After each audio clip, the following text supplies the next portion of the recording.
Bom dia, como estamos, meus queridos do sexto ano? Bom, continuamos falando sobre o solo.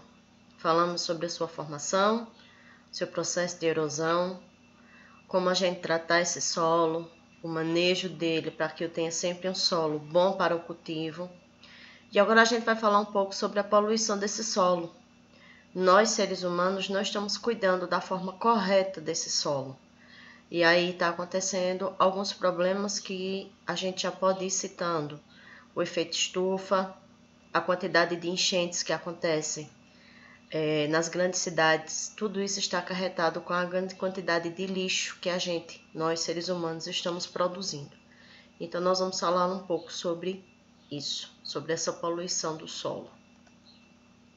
A poluição do solo consiste numa forma de poluição que afeta particularmente as camadas superficiais da crosta terrestre, causando malefícios diretos ou indiretos à vida humana, à natureza e ao meio ambiente em geral. O que seriam malefícios? No caso, são problemas. Esses problemas podem ser doenças que são causadas por o acúmulo de lixo em determinados locais, a poluição das águas dos rios com a questão do chorume, que é um líquido produzido por o lixo. Tudo isso são alguns dos problemas que podem estar sendo acarretados aí por a poluição do solo. Existem vários tipos de poluição de solo. Existe a poluição do meio urbano e a do meio rural. A poluição do meio urbano é mais populacional, porque habita mais pessoas na cidade do que nas aldeias. Então vejam só. A minha poluição urbana está diretamente relacionada principalmente à produção de lixo. O lixo pode ser qualquer tipo,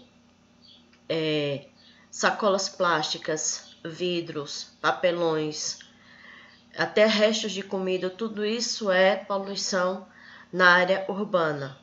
Mas eu tenho também a poluição rural, e aí o que seria isso? Aí está diretamente relacionado à produção, principalmente em lavouras, quando eu utilizo agrotóxicos, que são substâncias tóxicas que ajudam nas plantas em algumas situações, contra pragas, também ajuda a fazer com que a minha fruta ela cresça mais rápido, ela amadureça mais rápido. Tudo isso são produtos químicos que são utilizados nas lavouras. E do mesmo jeito que ele é colocado nas lavouras, ele também vai bater no solo e aí ele vai agredir. Esse seria o tipo de poluição rural. Lixão. O lixão é o local onde o lixo é depositado sem qualquer tipo de tratamento. Isso significa que nada é planejado para receber os resíduos sem agredir o meio ambiente. Nele também não se encontra nenhum sistema de captação e tratamento do chorume, do lixo. O chorume é aquele líquido preto que é produzido no lixo. Se você deixar o lixo na sua casa durante um certo tempo, você não colocar ele para fora, quando você tira o lixo dali, no local onde estava o lixo, ele tem um líquido escuro, preto, com cheiro muito forte. Aquilo ali é o chorume. Esse líquido ele começa a ser produzido a partir do processo de degradação de algum tipo de lixo que você colocou, principalmente com a questão da matéria orgânica, no restos de comida,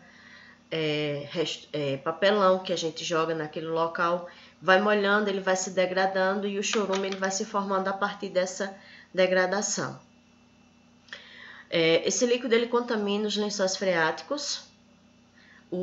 Também existe a produção de biogás, que é o CO2, é o gás carbônico que é produzido também a partir da decomposição de alguns materiais, polui o ar e ambos são provenientes da produção ou decomposição do lixo. Então o lixão ele é um local aberto, como se fosse um terreno bem grande, e ali é jogado o lixo todos os dias. Aí você imagine um local como é a nossa cidade. Se a gente comparar Bom Conselho a Garanhuns, por exemplo, Bom Conselho é bem menor do que Garanhuns. Aí você imagine a quantidade de lixo que Bom Conselho pode produzir. E todo o lixo que é produzido na cidade de Bom Conselho é depositado em um lixão. Ou seja, é um terreno a céu aberto, ali são jogados todo tipo de lixo, lixo que pode ser reciclado, lixo que não pode ser reciclado, lixo que produz alguns tipos de radiação, porque, por exemplo, computador, televisão, eletrodomésticos, quando ele começa a se degradar, ele começa a emitir alguns tipos de material tóxico. Então, aqui em Bom Conselho, por exemplo, a gente não tem um local específico para depositar esse tipo de material. Então, é tudo jogado no lixo e vai tudo para o lixão.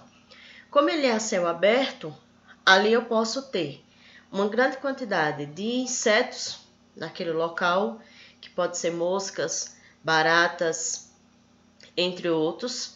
Eu tenho uma grande quantidade de ratos, e aí o rato, existem alguns tipos de doença que são causadas justamente por o xixi do rato. Então, já tem a questão de começar a ter problemas de saúde por conta dessa proliferação.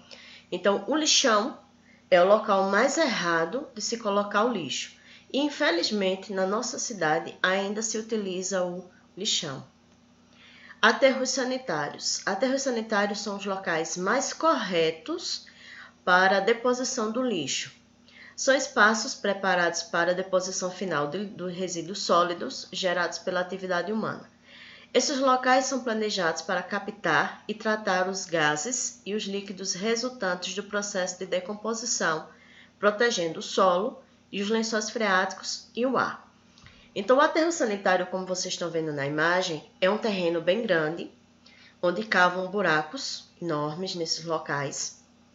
É colocado uma canalização naquele local e ali vai colocando lixo. Os tratores eles vão empurrando o lixo até o momento dele ficar bem compactado, bem amassado, para ser uma palavra amassar, se vocês entenderem.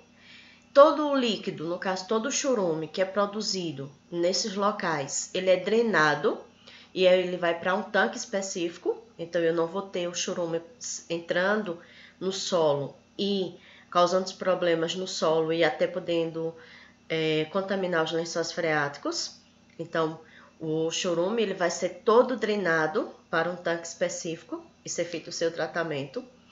O gás que é produzido a partir dessa decomposição de alguns materiais, ele também é captado e é utilizado em alguns produtos, em alguns locais, principalmente para a fábrica, porque é um biogás altamente inflamável. Então, é o local mais correto para a deposição desse lixo. Por quê? Porque eu não vou ter a infiltração, principalmente do chorume na terra, que vai causar problemas nos lençóis freáticos e até no solo, porque o solo, um lixão, se você mesmo que retire o lixo daquele local, fica um terreno totalmente impróprio para a plantação. Eu não posso mais utilizar esse terreno para o plantio, certo? Então, os dois locais para deposição de lixo são os lixões e os aterros sanitários. Os lixões não são corretos, mas infelizmente alguns locais, algumas cidades ainda utilizam ele para deposição, para colocar o lixo, e o mais correto nesse caso seriam os aterros sanitários. Uma outra forma de ajudar o meio ambiente e também de proteger o solo é a questão da reciclagem. Exatamente. O que seria essa reciclagem? Reciclagem é o termo geralmente utilizado para designar o reaproveitamento de materiais beneficiados como matéria-prima para um novo produto. E aí eu posso utilizar como reciclagem papel, vidro, plástico e o metal. Então aquele vidro, aquela garrafa que não sobra mais na sua casa, não joga ela no lixo comum, deixa ela separada no local. Na nossa cidade tem pessoas que fazem essa coleta de material para reciclagem. E aí pode ser um vidro, pode ser o refrigerante que você tomou no final de semana. Não coloque ele junto, deixe ele separado e entrega diretamente a essas pessoas. Então a reciclagem hoje é uma alternativa para diminuir a quantidade de lixo nos lixões e em grandes locais que terminam causando alguns problemas, principalmente ao meio ambiente. Quais são as vantagens da reciclagem? Aumento do tempo de vida e minimização do valor extraído de matéria-prima. Então, assim, quando eu reaproveito um produto, eu não preciso tirar matéria-prima da natureza para produzir um novo. Por exemplo, a lata de refrigerante. Quando eu reaproveito essa lata, quando eu levo ela para reciclagem, que ela vai passar por todo o processo e ela vai retornar às nossas casas para a gente utilizar, eu deixo de estar retirando da matéria-prima de alumínio e outros locais para produzir a minha lata de alumínio. Então, é uma forma de ajudar a diminuir a extração de matéria-prima. Poupanças energéticas. Eu vou diminuir a quantidade de energia sendo gasta na natureza. Conservação dos recursos naturais. Desvia-se os resíduos dos aterros e outras instalações de tratamento mais poluidoras. Participação ativa dos consumidores, o que implica uma maior consciência ambiental. Quando eu tenho consciência de que eu preciso reciclar, eu tenho também a consciência de que o meu ambiente precisa da minha ajuda. Redução na poluição atmosférica e da poluição de recursos hídricos, principalmente água, que a gente sabe que é algo que está bem escasso no nosso planeta. Criação de novos negócios e mercados para produtos reciclados. É uma fonte de renda. Quando eu trabalho com reciclagem e eu não tenho um trabalho específico, então é uma fonte de renda de muitas pessoas trabalhar com reciclagem, catar reciclagem, produzir materiais a partir da reciclagem. Então também é uma fonte de renda para algumas pessoas. A coleta seletiva. O que é exatamente isso? É eu saber direcionar o material que eu tenho para os locais específicos. Para isso, na minha coleta seletiva, eu tenho cores que vão me ajudar a identificar os locais corretos de descarte. O verde é onde eu vou colocar o vidro, vermelho eu coloco plástico, amarelo eu coloco metal e azul eu coloco papel e está faltando o marrom, que é para deposição de matéria orgânica, por exemplo, resto de alimentos, tá certo? Assim como o ar e a água, o solo também pode ser contaminado e, consequentemente, transmitir algumas doenças. Nós vamos agora conhecer algumas das doenças que são causadas diretamente por essa contaminação do solo.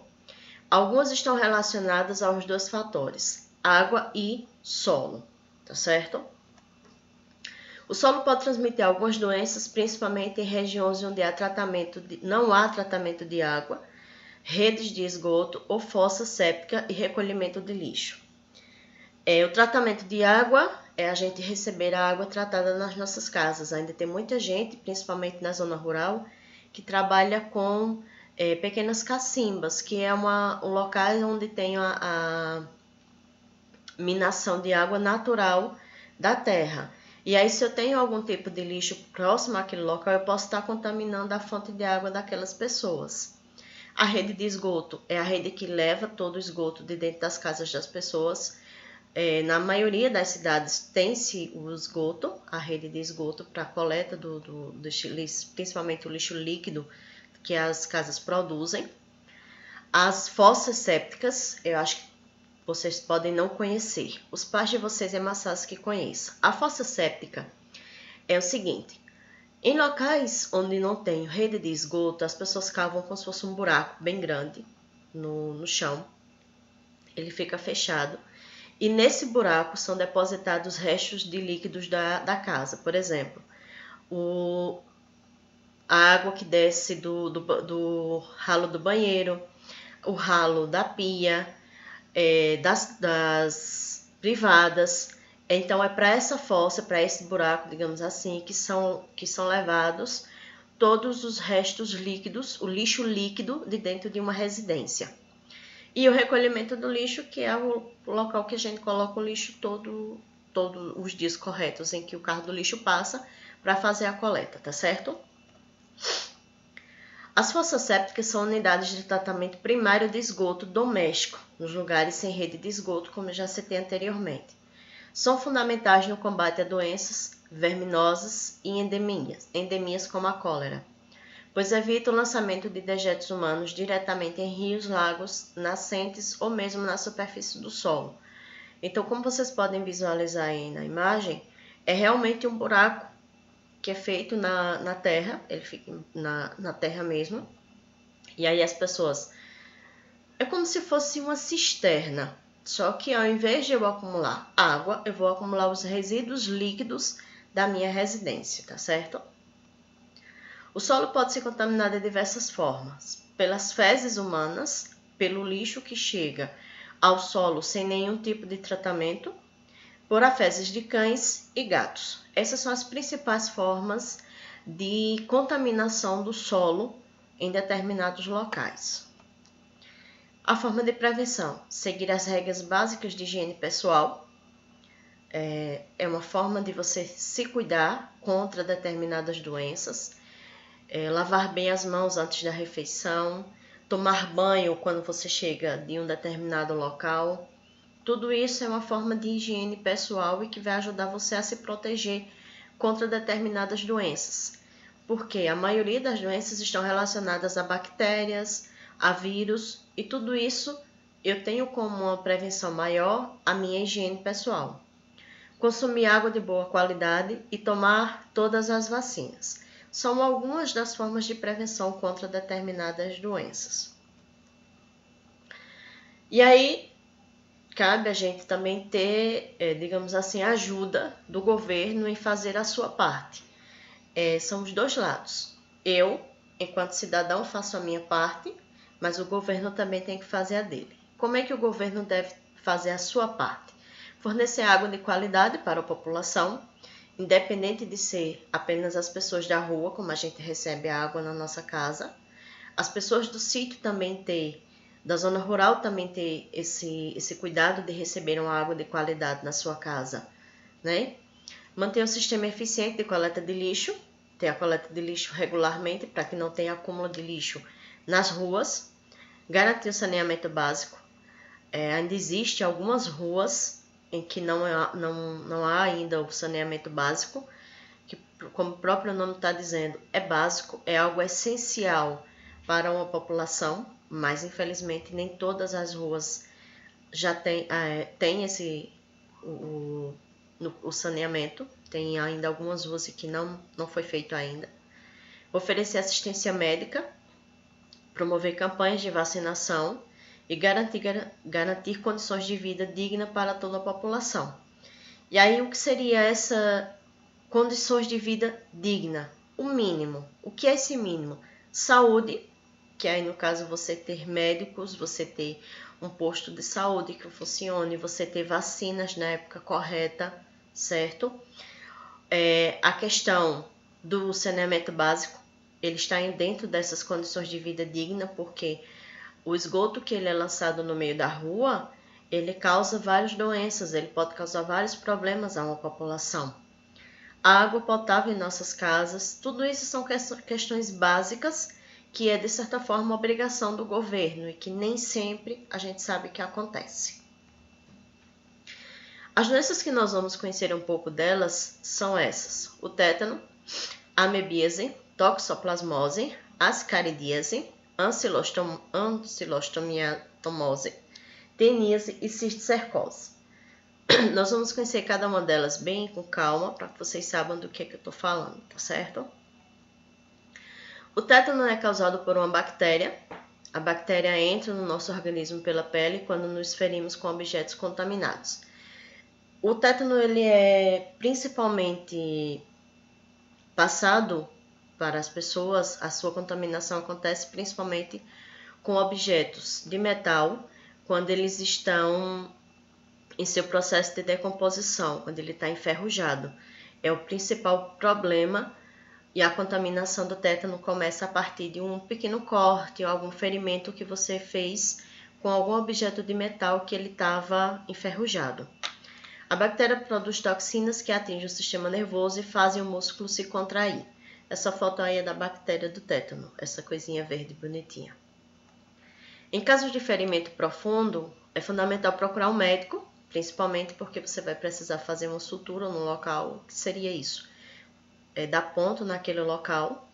Poderá ser utilizado o soro antisséptico, que é o soro principalmente para lavagem do local, para diminuir o contágio da bactéria no seu corpo. Todas as vacinas devem ser concedidas contra o tétano. Existe a vacina contra o tétano. E aí se você não tiver o cartão de vacina, que comprove que você já tomou aquela vacina, e por algum acaso você se ferir com algum desses objetos, como eu já citei, principalmente esses que estão na imagem, que o objeto já está enferrujado, se você se feriu com ele, você tem que tomar a vacina de tétano. Se você não comprovar que você já tomou, você vai tomar 3 doses seguidas. Você toma uma, com 30 dias toma de novo, com 30 dias toma de novo. E aí com 10 anos, você chama o que ele chama de reforço. Depois dessas 3 doses primeiras, com 10 anos você toma de novo. É uma forma de você estar sempre prevenido contra o tétano. A amebíase é causada por um protozoário, Entamoeba. Não se preocupe em querer aprender esse nome, porque esses são nomes científicos, tá certo? A sua contaminação é através de alimentos ou por água.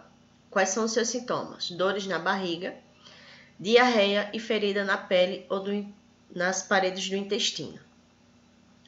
A amebíase é o que muita gente chama de ameba, certo? Para os nossos pais, para eles é mais conhecida a palavra ameba. É um tipo de verme que ele fica alojado no nosso organismo, principalmente no intestino, e aí ele vai se alimentando do nosso organismo. Por isso que a gente sente muitas dores na barriga, a gente fica com diarreia, porque ele vai mexendo com o nosso organismo e vai causando alguns problemas. A contaminação é principalmente por alimentos e por água, alimentos contaminados, daí a grande importância da gente lavar bem todos os alimentos que a gente vai comer, que a gente vai ingerir, porque como é um protozoário, ele é minúsculo, a gente não consegue visualizar ele só olhando, só em microscópio que a gente consegue ver, então a gente não tem como dizer se aquele alimento está ou não está contaminado. Então, o que a gente deve fazer? Lavar bem os alimentos. A amebíase é uma doença que você pode tratar ela da forma mais simples possível, principalmente com cuidado na lavagem dos alimentos e tomar água de fonte confiável, né? A água tratada, não tomar água que possa ser de qualquer local ou que você não saiba qual a sua origem, para que ela não venha contaminada e você se contamine também. As amebas são eliminadas nas fezes. Se não tiver rede de esgoto ou fossa séptica, as fezes contaminarão o solo, a água e os alimentos. Então, a pessoa, quando ela tem a ameba no seu corpo, quando ela defeca, quando ela faz as suas necessidades fisiológicas, nas fezes da pessoa, ela elimina os ovos desse verme. Desculpa.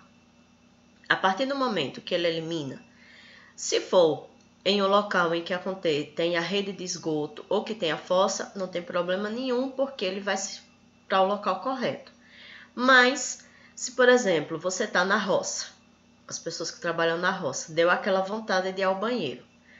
Na roça é difícil você encontrar um local que tenha um banheiro, então normalmente as pessoas fazem naquele local. E o que acontece? Se tiver contaminado, vai contaminar o seu solo, vai contaminar a água que ele utiliza para aguar a sua lavoura e automaticamente vai contaminar a lavoura. Quando a gente for se alimentar do que ele estava plantando, a gente vai estar se alimentando de um alimento contaminado. Daí a importância da gente lavar muito bem quando chega em casa todos os alimentos. Porque se é uma alface, por exemplo, ele está plantando alface, então a partir do momento em que ele fez as suas necessidades ali e ele contaminou sua alface. Concordam? Então chegou em casa, você vai comer alface, tira a folha, lava ela bem lavadinha, coloca ela com um pouquinho de vinagre, um tempinho ali na água, para que ele possa eliminar qualquer tipo de bactéria, qualquer tipo de problema que venha nele. Depois você pode consumir normalmente, que você não vai ser contaminado de forma alguma. A toxoplasmose é causada por um protozoário também. O ser humano contrai a doença ingerindo carne contaminada mal cozida, tendo contato com gatos contaminados ou quando entra em contato com o solo contaminado pelas fezes. Doença geralmente desaparece sem nenhuma consequência, mas pode produzir lesões nos olhos ou em outros locais. A toxoplasmose ela é passada, a gente contrai ela a partir das fezes de gatos. Daí a grande importância em ter certos cuidados. E aí como é que isso acontece? Por exemplo, se você tiver as pessoas que plantam, que criam gado, por exemplo. Se eles tiverem gato por perto e o gato ele defecar em locais onde seja próximo à pastagem, e o gado no momento que está se alimentando, ele se alimentar dessas fezes, ele pode se contaminar e você compra a carne, mas aí quando a sua mãe cozinha, ela não deixou aquela carne bem cozida, bem cozinhadinha, então você corre o risco de se contaminar.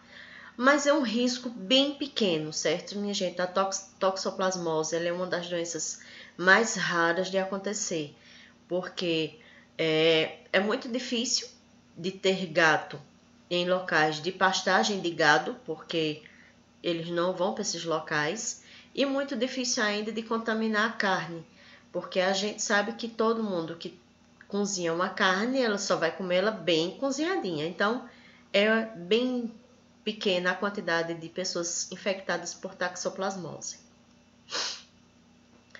Mulheres grávidas podem transmitir a doença para seus bebês. Se a mulher estiver grávida e ela tiver toxoplasmose, ela pode contaminar sua criança ainda no seu ventre. Ascaridíase é causada pelo verme conhecido como ascaris ou lombriga. É aquela velha lombriga que os nossos pais conhecem bastante, porque as pessoas antigamente tinham muito. Hoje diminuiu bastante essa ocorrência, principalmente porque as pessoas têm um cuidado de higiene, de limpeza dos alimentos, que estão relacionados ao nosso primeiro cuidado de higiene. Pode provocar cólicas e emagrecimento, porque as ascaridíase, esse tipo de verme, ele se aloja no nosso organismo, e aí, de acordo a gente vai se alimentando, tudo que entra de nutriente, a lombriga, ela vai absorvendo e a gente termina tendo problemas lá na frente. Os seus ovos saem do organismo doente pelas fezes, ou seja, a sua contaminação também acontece por as fezes das pessoas que têm essa verme no seu corpo. Quando não há rede de esgoto, a contaminação da água e dos alimentos. O ciclo das ascaridíase é desse jeito que vocês estão vendo na imagem. Por exemplo, aquela pessoinha, lembram lá atrás que eu falei daquele senhor que estava na lavoura e ele teve necessidade de ir ao banheiro, mas como ele estava na lavoura, não tinha banheiro por perto, então o que é que ele fez? Ele fez no mato mesmo. E aí, como ele tinha lombriga no seu organismo, quando ele defecou, nas suas fezes foram ovos desse verme. O que acontece? Ele vai ficar naquele local, naquele terreno, e automaticamente ele vai infectar a lavoura do seu José, por exemplo, que estava lá trabalhando. Que aí pode ser uma fruta, pode ser umas hortaliças. A partir do momento em que ele defecou naquele local, ele está contaminando.